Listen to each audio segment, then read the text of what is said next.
My stomach growled, but I was too ashamed to beg again. I had already asked the same woman twice, and the way she looked at me made my chest tighten. The sun burned my skin, the sweat mixing with the dirt on my face. People passed by like I didn't exist. I was invisible. But the hunger was real. I wasn't always like this.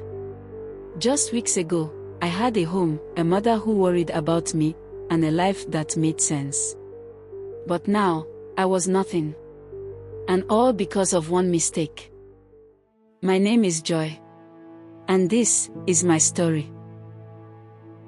I was scrolling through Facebook when I saw his friend request. His name was Daniel. His profile picture was nice, a clean-cut young man with a bright smile. I clicked on his profile.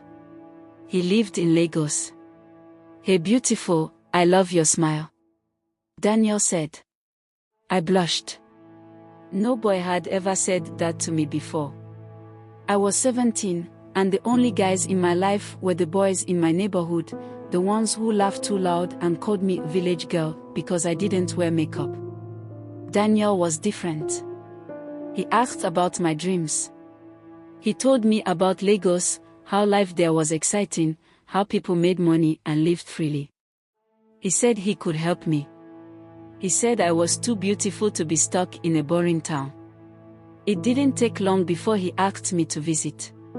"Come to Lagos, babe. I'll take care of everything," Daniel said. I hesitated. I knew my mother would never allow it. She was strict, always warning me about men and their lies. But Daniel wasn't like that. He was gentle. He listened. He called me his queen. I imagined myself in Lagos, walking in a big mall, taking pictures, eating food I had only seen on TV. I wanted that life. I wanted to escape. So, I lied. I told my mother I was visiting a friend in another town. I packed a small bag, used the little money I had saved, and got on a bus to Lagos. I had no idea what was waiting for me. The bus ride was long. I was excited but nervous. My phone battery was dying, and I had no power bank. When I arrived at the bus park in Lagos, I looked around for Daniel. He wasn't there. I called him. No answer. I sent messages. No reply. Panic crawled up my throat. The noise in Lagos was different. It wasn't like my town. People moved fast. Everyone seemed busy. No one looked at me. I stood there for almost an hour. My phone finally died. That was when a man approached me. "You look lost," he said. I hesitated. He was older, maybe in his late 30s. "Are you waiting for someone?" he asked. I nodded. "Yes, but I can't reach him." The man smiled. "Come with me, I can help you charge your phone." I should have said no. I should have walked away. But I didn't. I followed him, my heart pounding with uncertainty. He led me through a narrow street, away from the crowded park. I glanced around, my unease growing. Something felt off. "We're almost there," he assured me, his voice smooth, too smooth. I swallowed hard. The further we walked, the quieter it became. Then, he turned a corner into an alleyway. My feet stopped. "Where are we going?" I asked, my voice shaking. He turned to me, his smile gone. "Just come," he said, his tone firmer. Fear gripped me. I took a step back, but he grabbed my wrist. "Don't be stubborn," he muttered, pulling me forward. I yanked my arm. "Let me go." His grip tightened. "You think you can just leave?" Panic exploded inside me.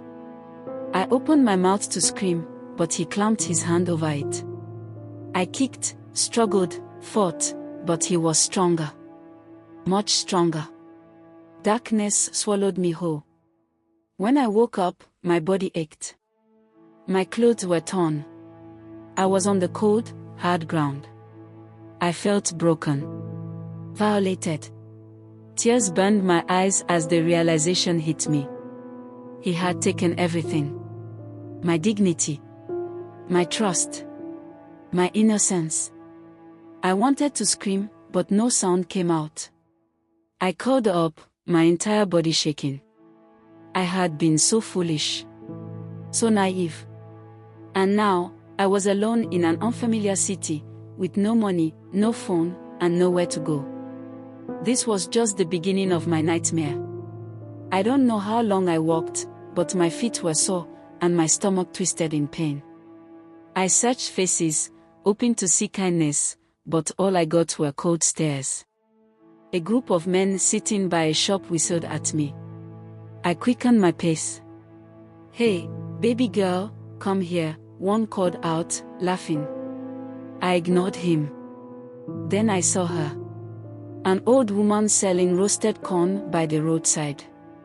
Something about her face reminded me of my mother. Desperate, I approached her.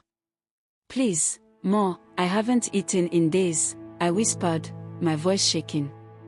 She studied me, her eyes narrowing. "Where is your family?" I looked down. I couldn't tell her the truth. "Please," I repeated, my throat dry. She sighed and handed me a small piece of corn. "Eat." I ate quickly, my hands trembling. As I chewed, tears streamed down my face. I had lost everything. But maybe, just maybe, I could survive this. I had to. For the next few days, I wandered the streets, sleeping in abandoned shops and begging for food. The kindness of strangers kept me alive, but their pity crushed my spirit. I was no longer a person. I was just another hungry girl on the streets of Lagos. One evening, as I curled up on a piece of cardboard near a market, a man approached me. He was tall, with kind eyes and a serious face. "You've been here for days," he said. "What's your story?" I hesitated, my lips trembling. Could I trust him? I have nowhere to go," I whispered. He sighed.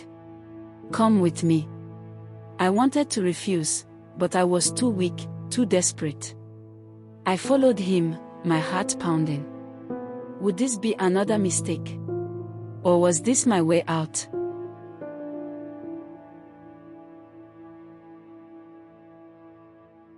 Thanks for watching. Don't forget to like, subscribe and hit the notification bell so we can bring you more amazing stories.